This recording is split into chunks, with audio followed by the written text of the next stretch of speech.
Vamos a entrar a la palabra, mensaje número 4 de la serie Inquebrantable. Estamos hablando sobre la vida de Daniel y hoy el tema es cuando te piden hacer lo imposible. No sé si usted ha tenido alguna vez un jefe o un padre o un amigo o alguien en autoridad que le diga: necesito que hagas esto para mí, y quizás usted diga: no hay manera que yo pueda hacer eso. No tengo tiempo, no tengo el dinero, no tengo la experiencia, no tengo el talento, no tengo las conexiones. Muchas veces en la vida usted va a enfrentar situaciones imposibles para usted o para mí, imposibles que se van a presentar. Y entonces surge la pregunta: ¿qué hacer ante esa situación de un imposible? Y eso es lo que vamos a ver, cómo el Señor le da una respuesta y cómo Daniel en su libro nos muestra. Daniel capítulo 2, ahí lo tienen en su bosquejo, capítulo 2 del verso 10 al 11, estamos ahí compartiendo. Están ahí entonces los asesores del rey babilónico llamado Nabucodonosor, que hemos estado viendo ya por semanas, y dice: no hay nadie en la tierra. Le están diciendo los asesores del rey a Nabucodonosor: no hay nadie en la tierra que pueda. Es imposible cumplir con lo que el rey exige. Es que el rey les estaba pidiendo algo. El rey les estaba diciendo que le revelaran el sueño y que le dieran una interpretación de un sueño que lo estaba inquietando. Por eso yo les he mencionado en mensajes anteriores que Dios siempre te prueba antes de darte una bendición. Siempre va a haber una prueba. Antes que Dios te bendiga, que tengas éxito, que tengas poder, que tengas lo que sea, primero Él va a ver si tú estás listo para manejar eso. No sé por qué lo estoy repitiendo, pero esto es porque alguien en esta mañana lo necesita escuchar nuevamente. Porque estás a punto de ser promovido. Estás a punto de ser promovido, pero necesitas entenderlo, que lo que Dios está haciendo es probándote para ver si tú estás listo para manejar eso que Él va a depositar en tu vida. Y en la historia de Daniel estamos aquí. Y Dios prueba a Daniel en varias ocasiones. Recuerda cómo comenzó Daniel, prisionero de guerra, 15 años, una nación extranjera, y cuando ya tiene 85 años, o sea, 75 años después, Daniel es el segundo hombre más importante de todo el imperio, y de un imperio grande y poderoso. La historia comienza ahí en el capítulo 2 de Daniel y dice así: durante el segundo año de su reinado, Nabucodonosor, esto significa que Daniel en ese momento tiene aproximadamente 17 años y está en el programa de preparación, tuvo unos sueños tan desconcertantes que no pudo dormir. Entonces dice que mandó llamar a sus magos, a sus brujos, a sus hechiceros, porque así era la tradición de ellos, astrólogos, y dice que les exigió que le dijeran lo que había soñado. Esto es algo inusual. Recuerde que la cultura babilónica está basada en ocultismo. Ese tipo de prácticas sabios consejeros de especie de brujería eran sus líderes en esos días. Eran ese equipo que rodeaba al rey, era así: brujos, magos, astrólogos. Así que él los trae a estas personas y les dice: tuve un sueño y necesito que me lo cuenten. Cuando se presentaron, dice, ante el rey, les dijo: he tenido un sueño que me desconcierta mucho y necesito saber lo que significa. Entonces los astrólogos respondieron al rey en arameo: que viva el rey, cuéntenos el sueño y nosotros le diremos lo que significa. Pero el rey respondió a los astrólogos: les digo esto en serio. Están tratando de ganar tiempo porque saben que hablo en serio. Y es que Nabucodonosor está usando una lógica. Ellos se suponía que eran personas que podrían supuestamente adivinar el futuro. Y entonces él le dice: ustedes se supone que ustedes deben de saber eso. Deben de decirme lo que soñé. ¿Cómo puedo confiar en que me dirás algo que yo te estoy dando una respuesta? Así que les dice: si no me cuentan el sueño, vea lo que les dice, están condenados. Estas personas respondieron al rey. Vea lo que respondieron: no hay nadie en la tierra que pueda decir al rey lo que nadie puede decirte lo que soñaste sin que tú digas algo al respecto, le están diciendo. Y ningún rey, por grande y poderoso que sea, les dice, jamás pidió tal cosa a sus magos, brujos o astrólogos. O sea, es imposible cumplir con lo que el rey exige. Es imposible, le dijeron. Entonces dice la palabra que cuando el rey oyó esto, se enfureció, se enojó y dice que mandó ejecutar a todos los sabios de Babilonia. O sea, les dijo, van a morir todos. Fue un decreto del rey. Enviaron hombres para que encontraran y mataran también a Daniel y a sus amigos, porque eran parte de ese programa. O sea, como que esto se estaba pasando de la raya, podríamos decir. Imagínense, va a ser asesinada toda la corte porque no pueden saber, no pueden discernir el sueño que este hombre soñó. Nadie puede inventar un significado para eso.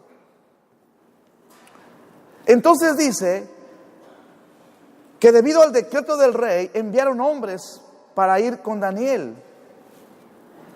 Daniel y sus amigos estaban involucrados. Esto generó una crisis en la vida de todos ahí. El rey está a punto de matarlos y todos están preocupados por lo que está pasando ahí. ¿Por qué? Porque ese sueño lo inquietó tanto. Y es que uno de los rasgos del comportamiento humano es que todos queremos saber el futuro de nuestra vida. Algo nos lleva siempre a querer saber el futuro. La gente está ahí cuando le hablan del futuro, cuando le hablan de lo que va a pasar, como que algo salta en su corazón. Cuando le dice el próximo mes, el próximo día. Y es que la razón es porque cuando nosotros pensamos que podemos saber el futuro, es que creemos que tendremos un poco más de control sobre él. Como que tú dices, si yo sé lo que va a pasar, me preparo para eso. Pero escúcheme, Dios no quiere que tú tengas el control sobre tu futuro. Él quiere que tú confíes en Él. Dios quiere que confiemos en Él. Y eso es porque Dios tiene el futuro, Él conoce lo que va a suceder. Pero nosotros creemos que sabiendo el futuro, de alguna manera nos da un poco de ventaja, un poco de control. Entonces, mientras más inseguro sea una persona en su vida, quiero decirle algo, más controlador será. Lo voy a repetir. Si usted es una persona insegura, va a ser una persona controladora. Cuando usted ve a una persona muy controladora, usted puede ver o saber que esa persona es muy insegura. Cuanto más inseguro es usted va a intentar de controlar a todo lo que se rodea a su alrededor. Si tú estás seguro, No necesitas controlar a nadie.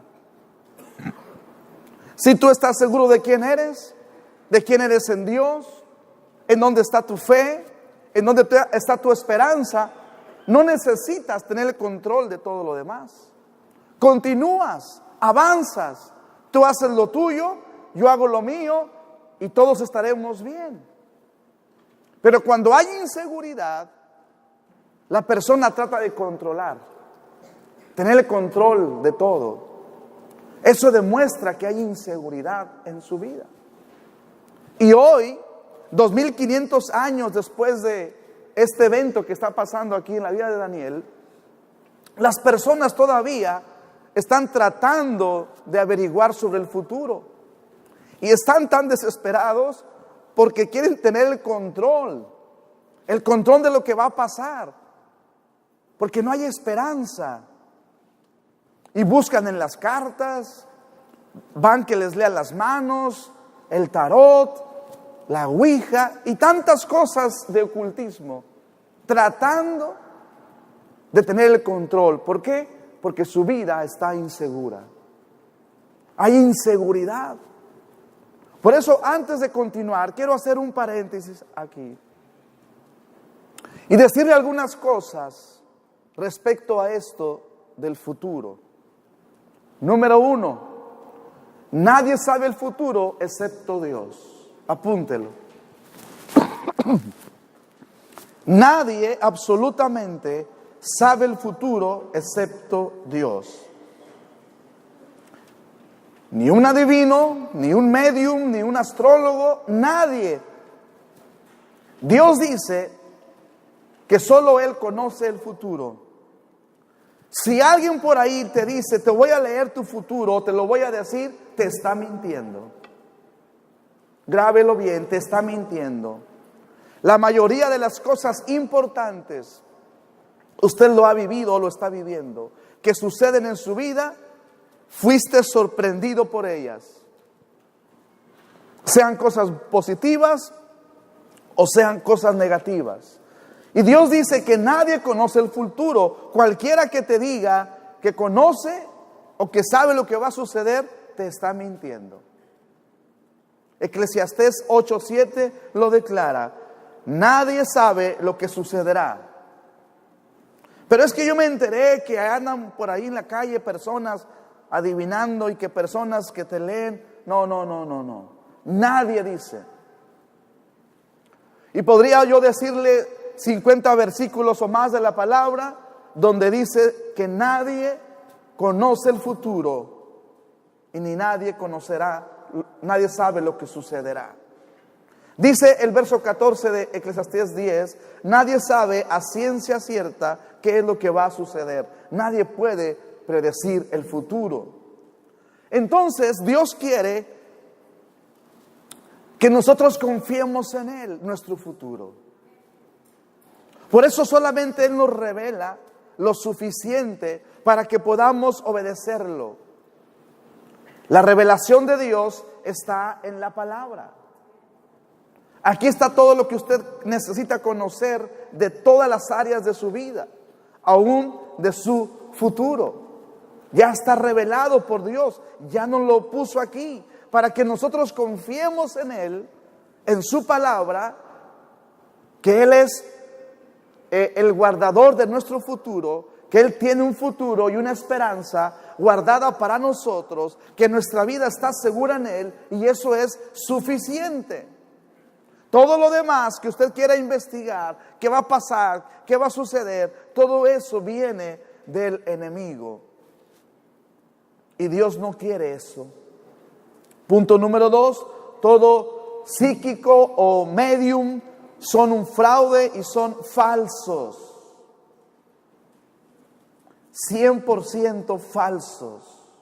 Adivinos, astrólogos son un fraude. No lo digo yo, lo dice la palabra, lo dice el Señor aquí en su palabra.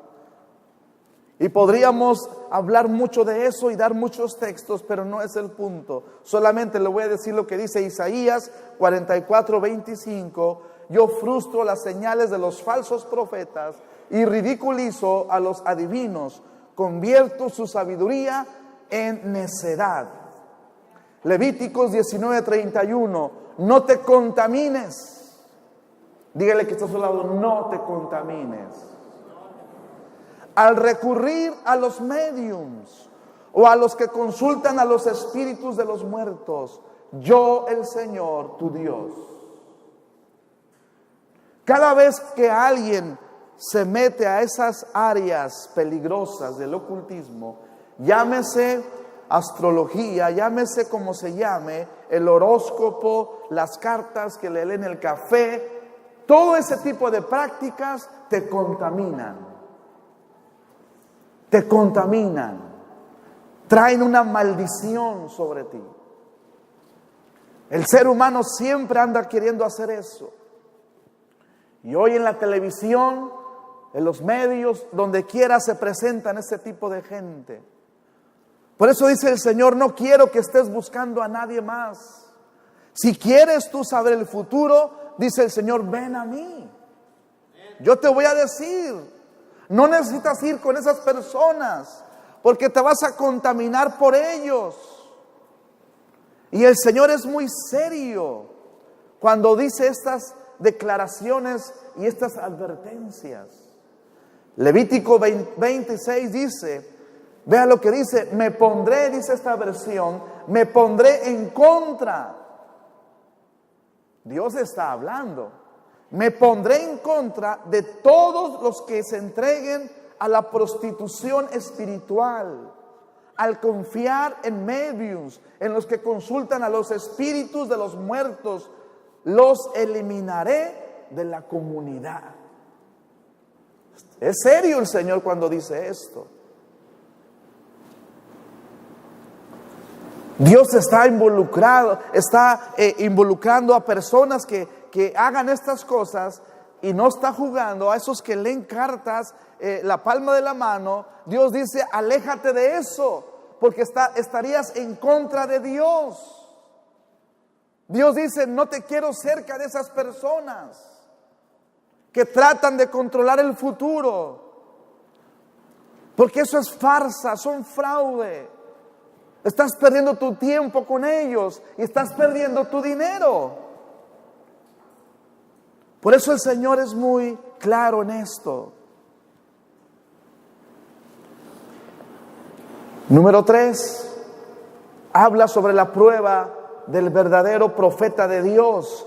Y es que el profeta de Dios es 100% de precisión. Y así es como usted va a saber si alguien está hablando de parte de Dios o no, cuando realmente hay una precisión al 100%. Dios en la Biblia nos da cosas que tú puedes comprobar cuando una persona dice que está hablando de Dios y dice que tiene que cumplirse al 100% lo que está diciendo. Si alguien dice que está hablando de parte de Dios y solamente se cumple un 10%, o un 1%, o un 90%, o un 80%, es un profeta falso. Es lo que dice la palabra. Tiene que haber 100% de precisión. Deuteronomio 18:21, Dios dice esto. ¿Cómo sabremos si una profecía viene o no del Señor? Y dice, si el profeta habla en el nombre del Señor, pero su profecía no se cumple, ni ocurre lo que predice, ustedes sabrán que ese mensaje no viene del Señor. Ese profeta habló sin el respaldo de mi autoridad y no tienen que temerle. O sea, el Señor es preciso. En el momento que no es preciso, aunque sea una vez, ya entra dentro de los profetas falsos. Hay una prueba, entonces Dios dice, tienes que probar la precisión. Y es que si es de Dios, que si esa persona está hablando de parte de Dios, se va a cumplir al 100% lo que está hablando. Por eso tenemos que tener mucho cuidado. Cuando alguien dice, es que Dios me habló, es que Dios me dio una palabra para ti, es que Dios me dijo esto, tenga mucho cuidado. Por eso Dios nos dice que no debemos tomar su nombre en balde. En balde. o en vano. Y Isaías 8:20, busquen las instrucciones y las enseñanzas de Dios. O sea, lean la Biblia, lean la palabra. Porque quienes contradicen su palabra están en completa oscuridad. Entonces, una profecía que venga de Dios tiene que cumplirse al 100%. No un 90%, no un 99%. Casi todo se cumplió lo que dijo. No, tiene que ser el 100%. Es la prueba de que un profeta es de Dios o no es de Dios. Y aquí en el capítulo que estamos viendo hoy de Daniel, el rey tiene esta inquietante pesadilla y la sigue teniendo una y otra vez. Llama a su gente ocultista y les dice: díganme qué es mi sueño y lo que significa, y todos fallan. Entonces él les dice: los voy a matar a todos. No son realmente lo que dicen. Así es que da el decreto, y entonces Daniel aparece ahí. En el verso 14, Daniel interviene porque él está en ese plan. Pero él dice que él va y ora y le habla a Dios, y Dios le revela a él el tiempo. En un tiempo de oración, Dios le revela el sueño del rey. Y eso es sobrenatural, porque no se puede saber de otra forma. Dios le dice a Daniel no solo el sueño, sino el significado. Él le dice al rey, el rey le rinde honor a Daniel, y Daniel y sus amigos fueron promovidos por lo que Dios hizo a través de la obediencia de Daniel. Por eso lo que vamos a ver aquí es qué es lo que hizo Daniel cuando se enfrentó ante esta situación. Cuando usted se enfrente a una situación imposible de hacer, que usted diga como ellos dijeron: es que nadie puede hacer eso. ¿Cómo le vamos a hacer para conocer eso? Hay imposibles que se van a enfrentar a su vida. Hay cosas que usted en su trabajo, en su vida, con su familia, de repente se van a presentar. Y el mensaje de hoy está dirigido en que nosotros sepamos qué hacer, como lo hizo Daniel cuando se presentó un imposible ante su vida. Que nosotros sigamos el ejemplo de Daniel. Recuerde que Daniel es un jovencito, y esto ocurre cuando él está ahí. Pero él responde de manera diferente. Hizo cosas diferentes. ¿Qué es lo que vamos a ver? ¿Qué hacer cuando se presente un imposible en su vida? Apúntelo. Número 1, no te desesperes o te asustes.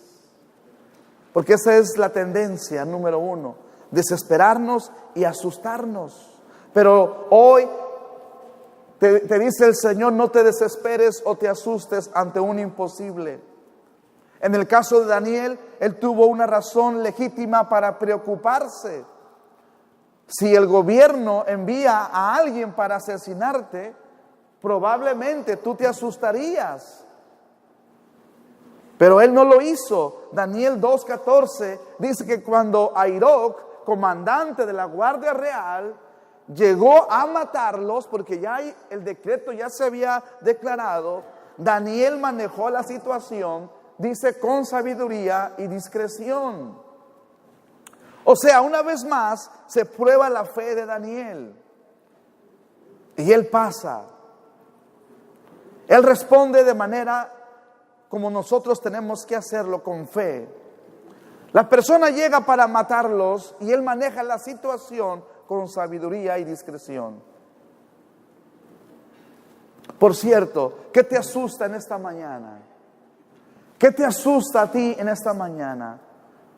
¿Qué te inquieta? ¿Qué te está asustando? ¿Una oportunidad de trabajo? ¿Un problema o una situación financiera?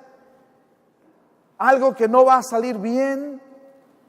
¿Te sientes presionado, asustado por tu familia, por tu matrimonio, por tu salud, que no está en la dirección correcta? ¿Qué te preocupa? ¿Qué te asusta?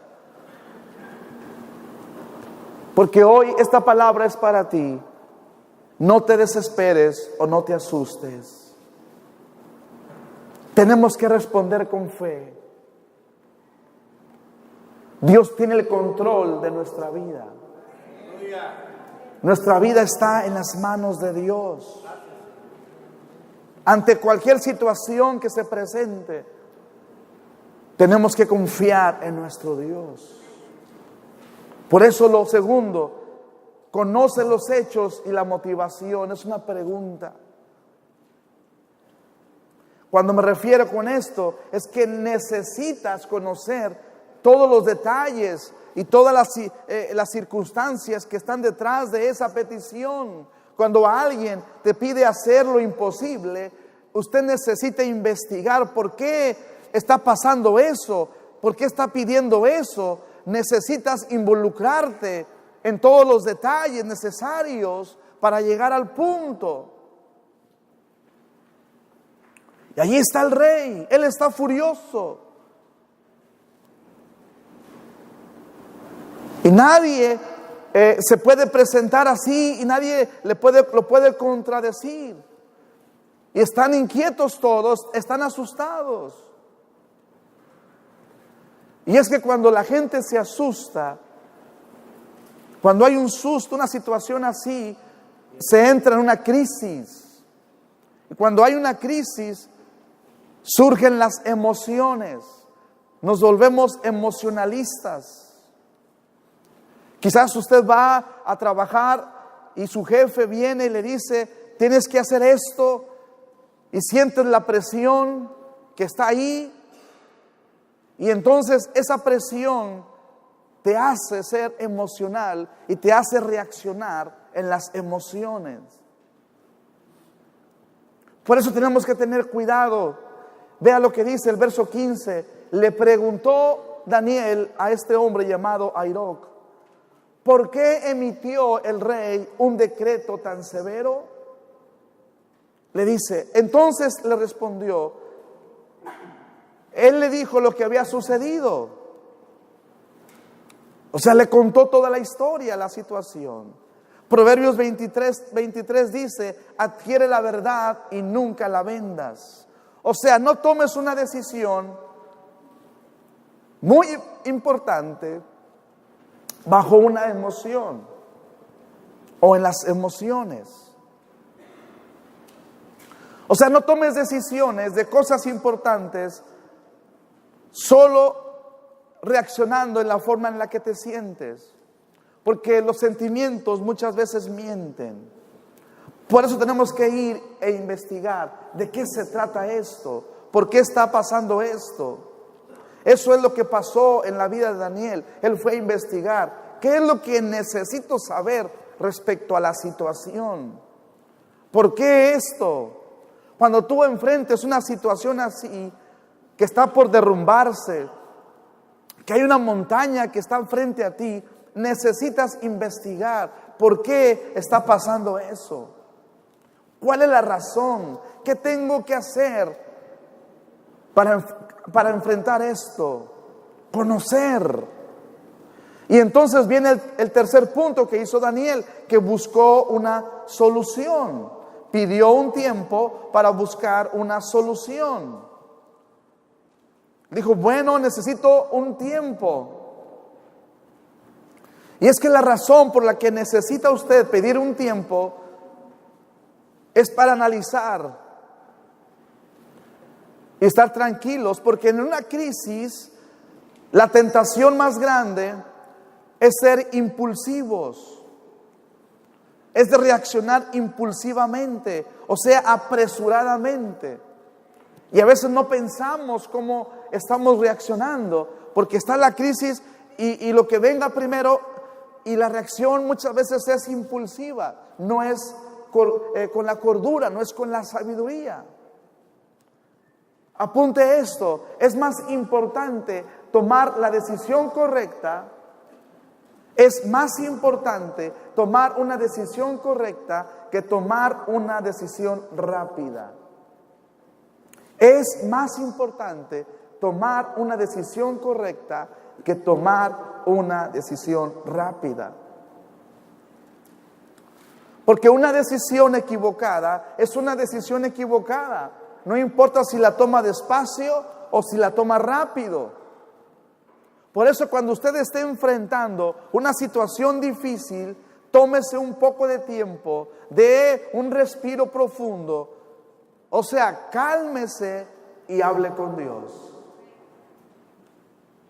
Cuando esté una situación en tu familia, o en tu matrimonio, o en tu propia vida, detente un momento. Daniel pidió un tiempo. No hay manera de que se conozca ese sueño, pero Dios, Daniel sabía, conoce al rey. Dios conoce todo. Así es que dijo Daniel, Dios puede decirme a mí lo que este rey soñó. Así que él está pidiendo un tiempo para buscar una solución. Porque él sabía la situación peligrosa en la que estaban viviendo. Entonces el verso 16 dice que Daniel fue a ver al rey inmediatamente y le pidió más tiempo para comunicarle el significado del sueño. O sea, él va a hacer su mejor intento, no solo a decirle que es un imposible, como los demás dijeron. No, él dice, tal vez Dios me lo va a decir a mí. Voy a hacer mi mayor esfuerzo, voy a intentar algo diferente, le dice Daniel. Y aquí el punto es que Daniel inmediatamente va a ver al rey. Por eso mientras usted se toma ese tiempo para buscar una solución, inmediatamente hay que ir a la fuente tan rápido como usted pueda. No lo deje para más tarde, no lo deje para después. Inmediatamente ir a la fuente de la situación, del problema. ¿Qué está pasando ante esto? Daniel va inmediatamente a la fuente del problema, que era el rey. Y habla con él y le dice, espéreme un momento, espéreme un tiempo, yo voy a buscar, permítame, porque yo voy a buscar otra forma. Deme un tiempo, voy a hacer algo diferente. Pero hay que ir a la fuente de la situación. ¿Para qué? Para dar el siguiente paso. ¿Cuál es el siguiente paso? Número 4, conseguir apoyo a través de una oración con mis amigos. Consigue apoyo de oración en tus amigos. Daniel sabe que va a orar acerca de eso. Y va a estar quizás despierto toda la noche. Y va a orar sobre esa situación. Pero él sabe que es demasiado grande eso. El reino está en una balanza. El rey está fuera de control.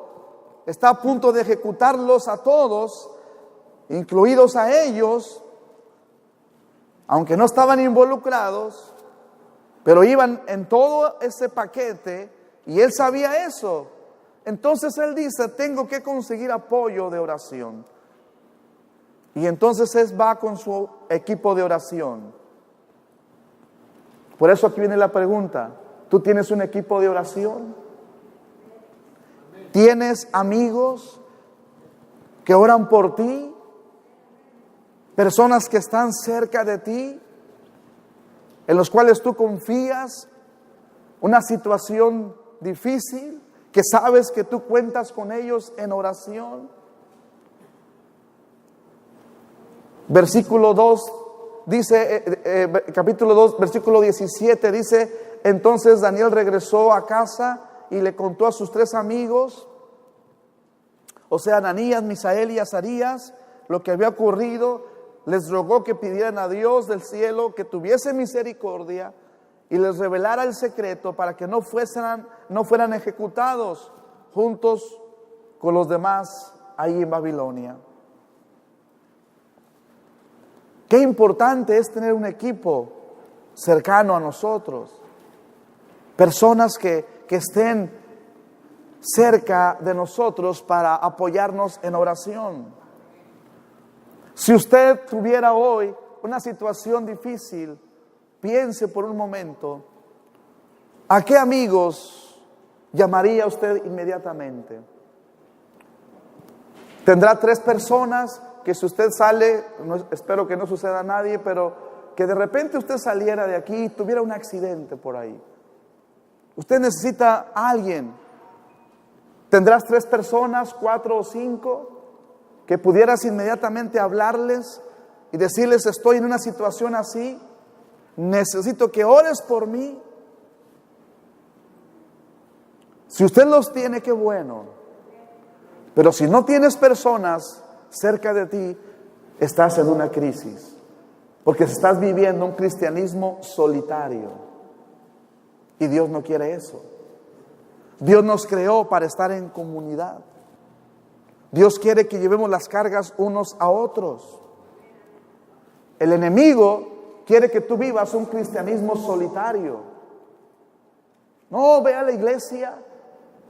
Está bien, pero no te involucres con nadie ni con nada. Es una trampa. Fuimos formados para estar en comunidad. Daniel tenía sus amigos. Si tú no tienes a alguien que esté cerca de ti, sea hombre o sea mujer, dependiendo del género, si eres hombre con hombre, si eres mujer con una mujer, necesitas a alguien que ore por ti en una crisis, en una situación difícil.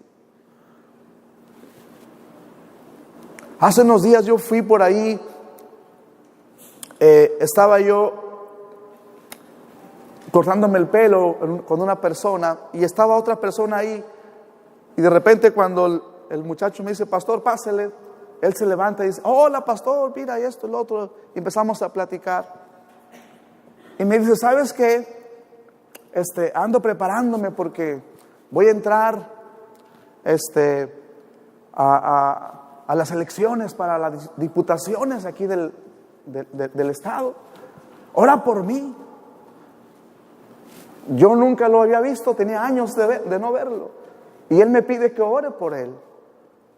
Yo le dije nada más que sí por cortesía, pero realmente yo no voy a orar por él, porque yo no sé ni cómo anda, ni en qué situaciones está su vida, ni espiritual ni nada. O sea, no hay comunicación. Y él inmediatamente me dice: quiero que ores por mí. Y yo le dije: sí, porque eso es un imposible a donde tú vas a entrar, y solamente Dios puede hacer algo ahí. No, sí, por eso necesito de la oración. Y ahí me pude dar cuenta que esa persona no tiene amigos por los cuales pedir oración por su vida. Cuando hay una situación así. Por eso nosotros como iglesia, usted necesita tener personas, amigos. Hablamos la semana pasada un poco sobre eso, pero hoy quiero reafirmarlo. Usted necesita personas creyentes, fervientes en Dios, que te puedan sostener ante una situación difícil en tu vida. Que cuando venga una situación, porque van a venir situaciones difíciles que se presentan en la vida, tú puedas tener a alguien, 1, 2 o 3 personas que puedan orar por ti y que te digan: vamos a orar, vamos a orar, vamos a estar de pie en la oración, vamos a ayunar juntos. Hace algunos años me impactó cuando estaba aquí la familia de Reyes Orozco, no sé si recuerdan, y Edith. Y ellos tenían un compañero que se llamaba Jesús, que también venía aquí a la iglesia, compañero de trabajo. El embarazo de Edith se complicó. Y entonces Reyes le dice a Chuy: quiero que ores, que me ayudes a orar. Y él le dijo: no tan solo vamos a orar, vamos a ayunar. Y se pusieron a ayunar por el embarazo de Edith. O sea, de ese tipo de amigos son los que necesitamos, espirituales, que te impulsan y que saben dónde está la solución. De ese tipo de personas tú necesitas rodearte, tener amigos así de oración, donde te dicen: vamos a buscar la solución en Dios. Antes de buscar la solución humana, vamos a buscar la solución divina. Porque ahí está la verdad. Y cuando nosotros tenemos personas así, que estén a nuestro lado, las cosas se vuelven más llevaderas. La situación ya no es tan pesada. Cuando mi esposa, nuestra pastora, estuvo la última vez en el hospital, yo sabía que nuestros líderes estaban orando por ella. Yo estaba tranquilo ahí en el hospital porque yo sabía que había personas que estaban orando por nosotros. Yo estaba tranquilo. Si usted me llegó a ver, yo no tenía preocupación, aunque había una tensión por la salud, por la situación, pero yo estaba tranquilo porque sabía que Dios tenía el control de todo. Y nos llegaban los mensajes: pastor, estamos orando por el milagro. Estamos orando. Por eso necesitamos buscar y tener amigos cerca de nosotros, para que nos den esa cobertura de oración. Pero para que tú tengas amigos, tú debes demostrarte amigo. Tienes que sembrar una amistad. Tienes que pagar un precio. Los amigos no llegan así nada más. Hay que invertir tiempo. Hay que estar ahí. Amén. A mí me sorprende la amistad de mi esposa con su amiga, ¿verdad? Una mujer de Dios que tienen en su amistad más ya de 16 años. Cuando estuvimos nosotros allá en Houston un tiempo colaborando en una iglesia, surgió una amistad ahí. Y desde entonces no se ha perdido esa amistad. Se continúa. ¿Por qué? Porque hay que pagar un precio, hay que invertir tiempo, hay que invertir un tiempo de calidad, de búsqueda, de confianza. Todos esos detalles que hacen que una relación se fortalezca. Daniel tenía sus amigos. Entonces él dijo: voy a contarle a mis amigos y a pedirles que comencemos a orar. Y ahí están orando. Ahí están en esa búsqueda. Y un detalle que también me llamó aquí la atención es que Daniel no solo se preocupa por sí mismo, está preocupado por todos sus compañeros de trabajo. Porque él sabe que todos están en peligro. Todos allí en la oficina van a ser despedidos. Y él sabe eso. Y entonces se ponen a orar. Aunque esas personas eran paganas, no eran personas que tenían un temor a Dios. No, pero él dijo: estamos juntos en esto. Si es que vamos a orar a Dios para salvarlos también a ellos. Es una señal de piedad que había en él. Orar por toda la situación, incluyendo a esas personas que no eran cristianas, que no eran en este caso no eran del linaje de Israel. Eran diferentes a ellos, pero sin embargo Daniel y sus amigos comenzaron a orar por la situación. Así es de que tienes que buscar el apoyo en oración con tus amigos. Tienes que darte en amistad y buscar ser amigo de alguien. Vuelvo a decir: hombres con hombres, mujeres con mujeres. Tengan mucho cuidado cuando usted quiere hacerse un amigo del sexo opuesto, porque el enemigo puede entrar ahí y dañar tu vida. Por eso el Señor nos ha dado aquí, si tú eres casado, eres soltero, eres joven, hay diferentes ministerios donde tú te vas a involucrar y puedes buscar, ¿verdad? Dependiendo tu edad, tu situación, un amigo, 1, 2 o 3 amigos. Donde fluya una amistad de parte de Dios para hacer frente a esas crisis que se presentan en nuestra vida. Ahora, el punto número 5 es orar. orar y esperar. Una cosa es orar y otra cosa es esperar. Por eso tenemos que orar y esperar que Dios te ayude de manera sobrenatural. Entonces, cuando nosotros nos enfrentamos a una situación así, en nuestra vida difícil, hay que orar y esperar que Dios se manifieste de una manera sobrenatural. Porque nuestro Dios es sobrenatural. Amén.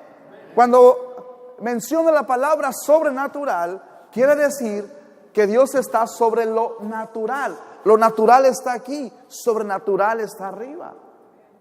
Por eso decimos que nuestro Dios es sobrenatural. Estamos hablando aquí de un tipo de ayuda que no está en nosotros tenerlo.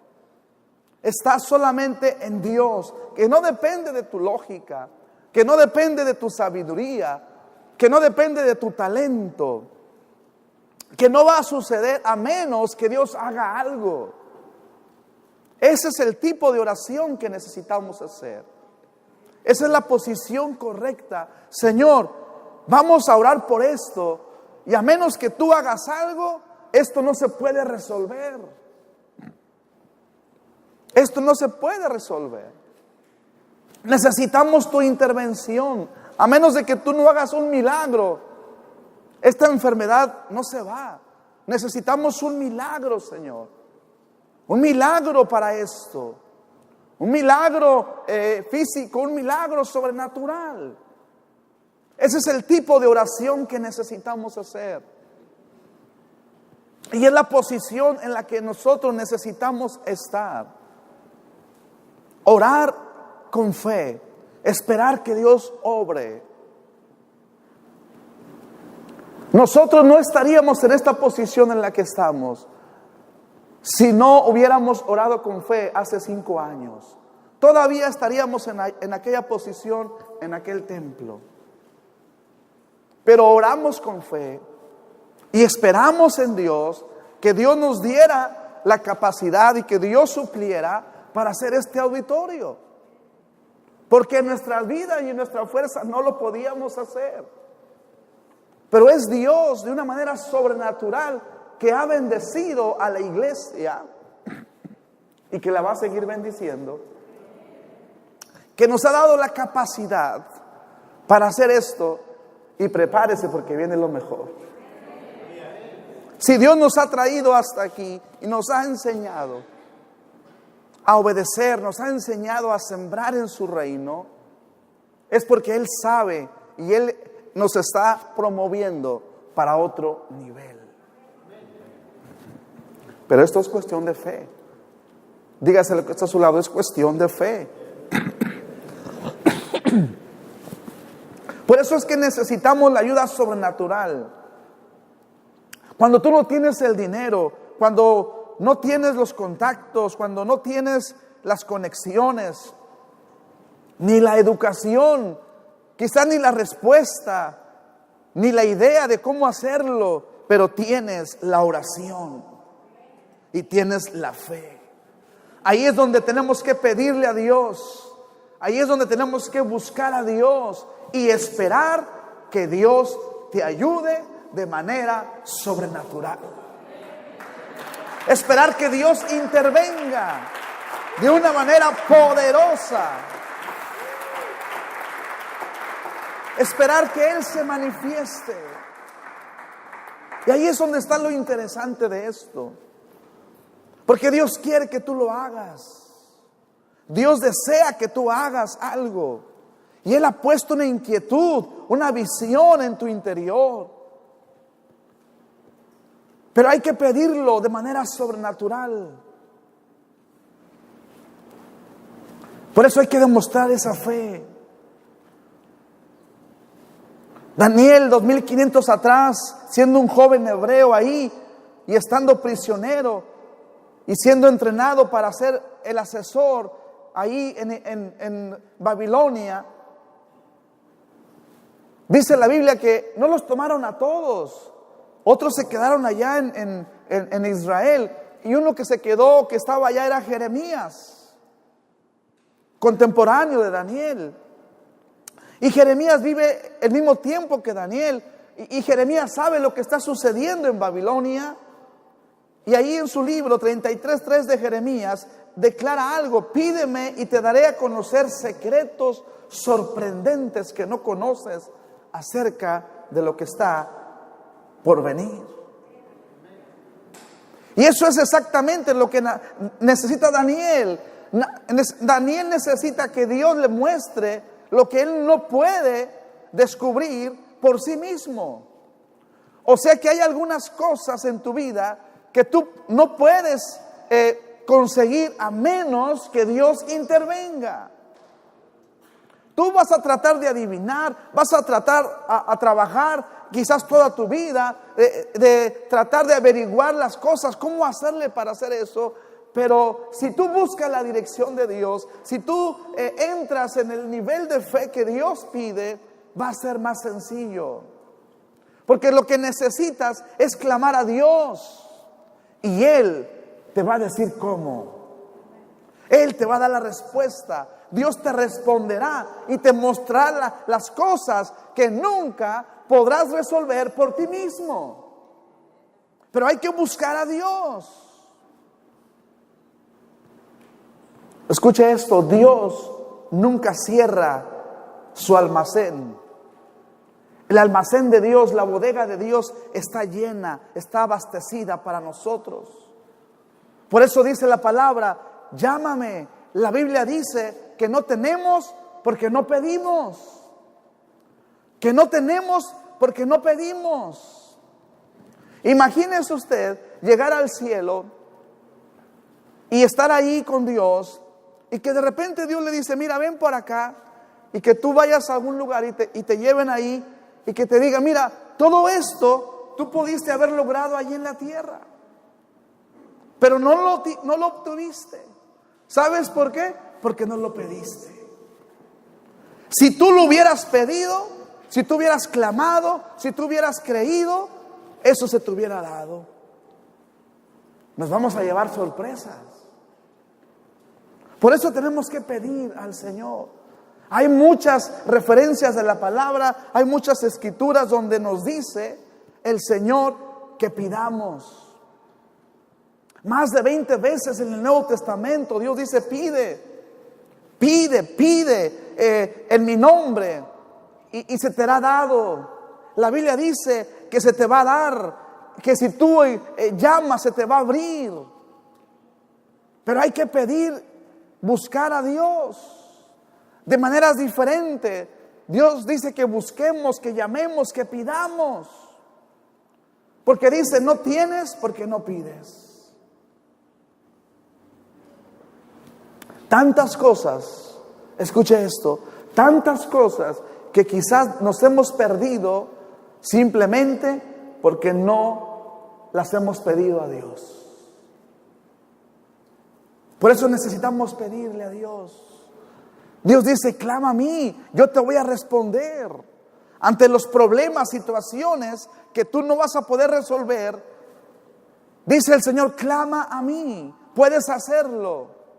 Y Dios va a mostrarse sobrenaturalmente. Por eso hoy es mi oración como su pastor, que cuando enfrentemos situaciones así, nosotros oremos con fe, que seamos inteligentes para no confiar en nosotros, y que vayamos a la presencia de Dios y que seamos específicos en nuestra oración. Yo creo que pudiera decir esto, que mi vida es una historia de oraciones contestadas. No sé si usted lo pueda decir, pero nuestra vida tiene que ser eso, una historia de oraciones contestadas. Es lo que hizo Daniel. Viene y ora por algo sobrenatural que él no puede saber por sí mismo. Hay una condición. Y él dice: yo voy a orar al Padre ante esta situación. Por eso tenemos que orar y esperar que Dios obre. Cuando hablo de esperar, eso es fe. Esperar es activar la fe. O sea, ore y espere para que Él lo haga de manera sobrenatural. Si oras y piensas que Dios no va a hacer nada, si tú oras y no crees lo que estás pidiendo, si tú oras y piensas que Dios no va a suplirte, que Él no va a sanarte, que Él no va a intervenir en esa situación, entonces mejor, ¿para qué molestarse o de orar? Mejor no ore. Cuando oremos tenemos que hacerlo con fe. Dios va a responder a una oración con fe, a una oración que espera en Él. Voy a responder, dice el Señor, yo voy a responder al tipo de oración que se hace con fe. Escúcheme, Dios no responde a nuestras quejas. ¿Se ha quejado alguna vez usted en la oración? Son oraciones que Dios no responde. Tampoco Dios responde a los lamentos. Dios no va a responder ahí. Dios no se mueve ni por las quejas ni por los lamentos. Dios se mueve cuando tú confías en Él. Él se va a manifestar cuando hay fe. Se mueve cuando tú esperas en Él. ¿Por qué? Porque tú estás honrando a Dios. Tú honras al Padre Celestial cuando tú confías en Él. Cuando tú le crees a Él. Por eso hay que orar y esperar en Él. No ores solamente por costumbre, no ores por tradición, ora con fe, creyendo. Cada vez que usted pasa a este altar, usted venga creyendo. Voy a esperar una respuesta. Si no esperas una respuesta, pues ¿para qué orar? Pero si yo le doy gracias a Dios por adelantado, eso se llama fe. Si yo le digo, gracias Señor, porque yo sé que tú vas a obrar en esto. Gracias Señor, porque yo sé que tú vas a manifestarte, tú vas a proveer, tú vas a resolver esta situación. Si tú dices, yo no sé cómo hablarle a mi hijo, yo no sé cómo hablarle a mi hija para que entre en razón, espera la respuesta de Dios. Y ora con fe, ora con fe. Porque Dios está esperando eso. Fe. Cuando ya se contesta una oración, entonces se llama gratitud, porque le damos gracias a Dios porque Él nos ha escuchado. Pero antes de que suceda eso, entra la fe. ¿Qué es la fe? Esperar que suceda, esperar que suceda. Entonces la fe y la gratitud van juntas en nuestra vida. Están unidas en nuestra posición de oración. Dios quiere que tengas fe y que tengas gratitud. Gracias Señor porque me estás escuchando. Gracias Señor porque yo sé que tú ya estás obrando en esto. Lo estoy viendo. Lo estoy percibiendo. Pero necesitas entonces orar y esperar que Dios te ayude de manera sobrenatural. Dígale que está a su lado, ten fe en lo que tú estás pidiendo en este día. Ten fe ante esa situación, ten fe. Recuerda que tenemos un Dios sobrenatural, un Dios poderoso, un Dios que nada es imposible para Él. Dios le reveló el sueño a Daniel y Daniel fue promovido. Por eso hoy, ante cualquier situación que usted esté enfrentando, ore con fe, creyendo que Dios va a manifestarse de manera sobrenatural. Quiero que cierre sus ojos ahí donde usted está. Cierre sus ojos ahí y haga esta oración. Dígale, Señor, gracias porque tú estás conmigo. Dígale, Señor, yo sé que nadie sabe el futuro, solo tú. Por lo que hoy estoy diciendo, estoy entrando en esta dimensión de fe. Y hoy, Señor, quiero que tú sepas que mi vida está en tus manos. Que no sigo ni a brujos ni a horóscopos, sino que mi vida está en tus manos. que todo lo que no proviene de ti, yo no lo recibo, Señor. Que mi futuro está en ti, Señor. Que mi vida está segura en ti. Por eso hoy, en esta hora, dígale, me comprometo a creer en ti, Señor, siempre. Mi fe siempre va a estar puesta en ti. Y hoy, Señor, quiero asegurarme, a través de esta oración, de mi compromiso contigo, de esperar el milagro que tú vas a hacer en mi vida. Esperar las cosas sorprendentes que tú vas a hacer en medio de mi vida. Dígale, por eso en esta hora pongo toda mi confianza solo en ti, Señor. Pongo mi confianza solo en ti.